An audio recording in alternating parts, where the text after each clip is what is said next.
Kalau saudara Provendus diberi kebebasan untuk memilih, saudara akan memilih menjadi menteri apa? Silakan. Nah, pertanyaannya adalah ringan saja. Saya yakin Provendus mampu menjawabnya. Kalau saudara Provendus diberi kebebasan untuk memilih, saudara akan memilih menjadi menteri apa? Silakan.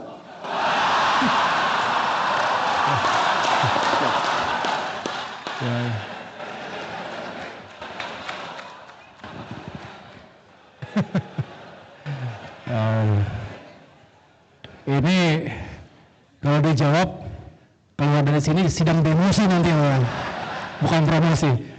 Terima kasih Pak Rektor. Saya ingin menjawab yang lain dulu sebelum ke sana. Jadi benar ada beberapa jalur kritis yang harus kita antisipasi. Paling tidak kita harus meyakinkan Indonesia itu jangan keburu tua sebelum kaya. Kita sering mendengarkan bonus demografi, muda produktif, 70% nanti usia produktif ketika Jepang, Eropa mengalami declining population, aging population. So what? Terus apa? Kalau kita tidak bisa memaksimalkan jendelanya, terbuka hanya sampai dengan katakanlah 2030, 2040, setelah itu tutup. Nah, dalam kurun waktu itu kalau kita tidak bisa melakukan lompatan-lompatan, kita terjebak, dan bahaya kalau kita terjebak selamanya dalam middle income trap. Kita sekarang di 4.800 US dollar per kapita. Padahal standar masuk ke kategori negara berpendapatan tinggi itu kalau sudah tembus 12.000, 13.000 US dollar. Nah, mampu tidak dalam kurun waktu tadi kita bisa tembus sehingga pendapatan masyarakat kita per kapita jauh lebih baik berkali-kali lipat. Contoh Jepang saat ini ketika starting point-nya hampir sama setelah perang dunia berakhir termasuk Korea Selatan. Korea Selatan sekarang 7 kali lipat income per kapitanya dibandingkan Indonesia. Jepang 8 kali lipat. Indonesia kita bekerja keras.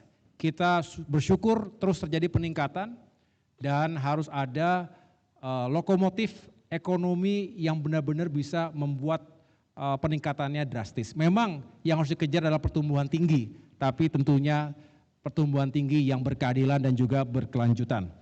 Kemudian ini juga menitik beratkan pada pentingnya pendidikan, karena pendidikan akan memutus rantai kemiskinan. Jadi kalau kita fokus di sana, saya rasa kita bisa lebih cepat.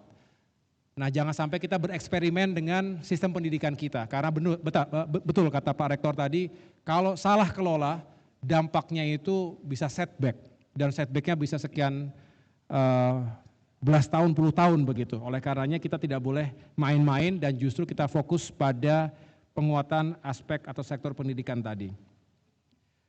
Orkestrasi sumber daya itu wajib Pak, dan maksud saya terhadap fiskal, ini yang memang kita selalu dihadapkan. Kita punya common interest, Indonesia Emas common interest, tapi begitu masuk ke antar kementerian, lembaga, antar daerah, kita punya competing interest. Kita berkompetisi satu sama lain.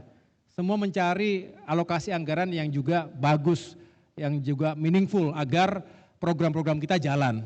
Semua bidang pasti merasa bidangnya penting, bahkan lebih penting daripada yang lain. Disinilah kembali kita mengharapkan hadirnya kepemimpinan yang juga bisa mengorkestrasi seperti kita bayangkan simfoni. Ada seorang dirigen. Nah, tidak setiap kali flute itu bunyi. Tidak setiap kali simba itu juga bunyi. Kalau drum band, marching band kemarin kita HUT TNI, yang datang HUT TNI kemarin luar biasa, 5 Oktober, itu lihat drum band. Ada penata ramanya, stick masternya. Kadang yang bunyi, yang lebih kuat itu adalah tenornya, kadang yang lebih kuat adalah drumnya, kadang lebih kuat adalah bass drumnya. Ini contoh bahwa memang ketika kita mengorkestrasi tidak bisa semuanya dikasih secara bersamaan, panggung yang sama, kekuatan yang sama, nggak mungkin. Selain tidak indah juga tidak memungkinkan. Oleh karena itu dalam mengelola sumber daya, utamanya fiskal, harus benar-benar tepat sasaran, prudent. Jangan semuanya ingin besar, tapi pada akhirnya justru menjadi tidak optimal semuanya. Ini sekali lagi butuh kekuatan orkestrasi yang juga berbasis pada prioritas yang memang telah ditetapkan sebelumnya. Dan yang terakhir, kalau ditanya tentu saya tidak bisa menjawab Pak, mohon maaf sekali. Kecuali ini saya nggak bisa menjawab ya, karena memang ini sudah menjadi tabiat, bukan hanya secara terbuka, secara tertutup saja. Kalau ditanya pasti saya mengembalikan kepada yang memberikan tugas.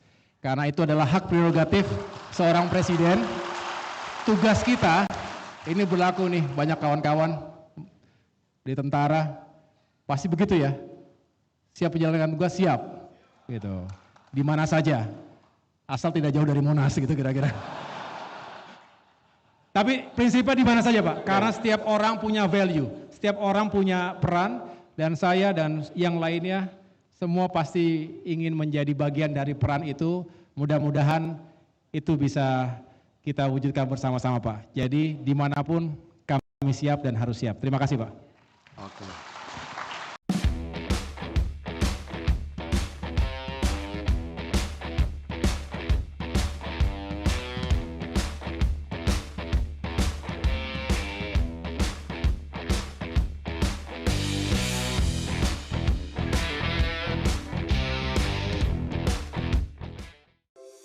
Di antara banyak sumber informasi, kami layak dipercaya.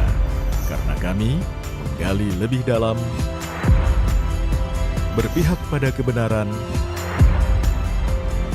berpegang pada data dan fakta, agar layak Anda jadikan referensi. Kompas TV, independen, terpercaya.